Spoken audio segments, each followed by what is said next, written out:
L'Éternel parla ainsi à Moïse. Pinchas, fils d'Éléazar, fils d'Aaron le pontife, a détourné ma colère de dessus les enfants d'Israël, en se montrant jaloux de ma cause au milieu d'eux, en sorte que je n'ai pas anéanti les enfants d'Israël dans mon indignation. C'est pourquoi tu annonceras que je lui accorde mon alliance amicale. Lui et sa postérité, après lui, posséderont, comme gage d'alliance, le sacerdoce à perpétuité, parce qu'il a pris parti pour son Dieu et procuré expiation aux enfants d'Israël. Or, le nom de l'Israélite frappé par lui, qui avait péri avec la Madianite, était Zimri, fils de Salou, chef d'une famille paternelle des Siméonites. Et la femme qui avait été frappée, la Madianite, se nommait Cosbi, fille de Sour, qui était chef des peuplades d'une famille paternelle de Madian. L'Éternel parla ainsi à Moïse, « Attaquez les Madianites et les taillez en pièces, car ils vous ont attaqué eux-mêmes par les ruses qu'ils ont machinées contre vous au moyen de Péor et au moyen de Cosbi, la fille du prince Madianite, leur sœur, qui a été frappée le jour de la mortalité à cause de Péor. Or, à la suite de cette mortalité, l'Éternel dit à Moïse et à Éléazar, fils d'Aaron le pontife, ce qui suit. Faites le relevé de la communauté entière, des enfants d'Israël depuis l'âge de 20 ans et au-delà par famille paternelle, de tous ceux qui sont aptes au service en Israël. Moïse et Éléazar, le pontife, leur en firent part dans les plaines de Moab, au bord du Jourdain, faisant face à Jéricho, en disant « Depuis l'âge de 20 ans et au-delà, ainsi que l'Éternel l'avait prescrit à Moïse et aux enfants d'Israël, lorsqu'ils furent sortis du pays d'Égypte. »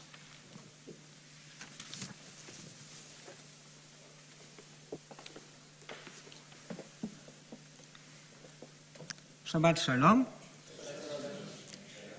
Le passage qui vient d'être lu s'achève sur la mention du recensement qui va être effectué. Et donc, dans le passage qui suit, nous avons de nouveau une longue liste de noms de tous les hommes qui vont hériter de la terre promise, qui auront une part à la terre vers laquelle ils se dirigent. À votre avis, y a-t-il seulement des hommes qui vont avoir part à cette terre, qui posséderont cette terre, ou y a-t-il aussi des femmes? Il y a aussi des femmes. Et savez-vous combien? Non? 5, on se rapproche. 7. C'est pas loin. 6, effectivement. Alors 6. Alors il y en a 5 que vous pouvez peut-être arriver à identifier parce qu'elles sont un petit peu connues. 5 sœurs. Pour vous donner un indice, est-ce que quelqu'un les situe? Alors, il s'agissait des 5 filles d'un homme qui s'appelait Tsélophrade. Alors, Tsélophrade est mort dans le désert. Certains disent que c'était l'homme qui avait ramassé du bois un Shabbat et qui, pour cela, a été condamné à mort. Et cet homme avait 5 filles et pas de fils. Et donc, les filles sont allées voir Moïse et lui ont dit « Est-ce que c'est normal que le nom de notre père soit effacé de l'héritage des enfants d'Israël juste parce qu'il n'a pas eu de fils ?»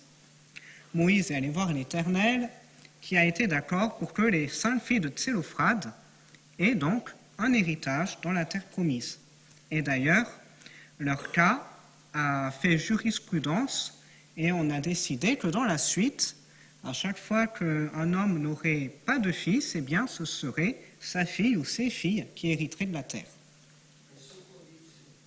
Sous condition qu'elles se marient au sein de leur tribu pour éviter que la terre d'une tribu, lorsque la femme se marie, passe dans l'autre tribu, celle de son mari. Voilà, donc c'est la condition effectivement. Mais il y en a une 6e qui est un peu plus discrète. Il s'agit de Sérah, la fille de Hacher. Alors, est-ce que quelqu'un a déjà entendu parler de ce personnage ou pas du tout? Non? Alors, si vous n'avez jamais entendu parler d'elle, c'est un peu normal, parce que Sérah, la fille de Hacher, apparaît seulement à 2 endroits dans la Torah, dans la liste de noms des gens qui vont hériter la terre promise, et dans la liste des noms des enfants de Jacob, donc des descendants de Jacob, qui sont descendus en Égypte et vont s'y établir. Sauf que j'imagine que vous êtes déjà en train de relever un petit souci. Si on a la fille d'Acher qui est descendue en Égypte alors que Jacob était encore vivant, et ensuite qui va avoir part à la terre promise. Est-ce que vous voyez où se situe le petit souci? C'est pas la même période, non? Exactement, c'est pas 40 ans plus tard, c'est quelques siècles plus tard. Voilà. Donc, ça voudrait dire que Serach bat Acher aurait vécu très, très longtemps. Bien sûr, cela a interpellé les rabbins qui ont fait plein de commentaires sur ce personnage dont la Torah ne nous dit quasiment rien. On nous apprend notamment que au moment où Jacob a appris que son fils Joseph était vivant, en réalité, ce ne sont pas ses fils qui lui ont dit directement, parce que ses fils savaient que leur père était âgé, un peu fragile. Ils se sont dit, si tout d'un coup on lui annonce que le fils qu'il croyait mort depuis plus de 20 ans, en réalité est le vice-roi d'Égypte, il va en faire une crise cardiaque. Donc il faut trouver un autre moyen de lui annoncer la nouvelle. Qu'est-ce qu'ils ont fait? Ils ont demandé à la fille d'Acher, Serach, de lui jouer un air de musique et de lui annoncer la nouvelle en chanson, de manière un peu détournée. Et ça a très bien marché. Et donc Jacob était tellement réjoui de cette nouvelle et de la manière dont Serach le lui avait appris, qu'il l'a béni en lui donnant la vie éternelle. Ainsi donc, elle est descendue en Égypte, elle était encore vivante quand Moïse est sorti d'Égypte avec les Hébreux, et c'est grâce à elle que Moïse a pu retrouver les ossements de Joseph qui étaient cachés dans le Nil pour les rapatrier, comme Joseph l'avait demandé, en terre promise. Donc ensuite, elle obtient sa part de terre promise, et d'après le Midrash, on la retrouverait aussi dans le 2e livre de Samuel, à une époque où un certain Sheva, fils de Biri, s'était révolté contre le roi David et avait fait plein de problèmes. Et le général de David en particulier, voulait le récupérer pour s'en débarrasser. Sauf que Sheva ben Biri avait trouvé refuge dans une ville. Et donc, pour le tuer, le général de David, donc Yoav, était prêt à raser toute la ville.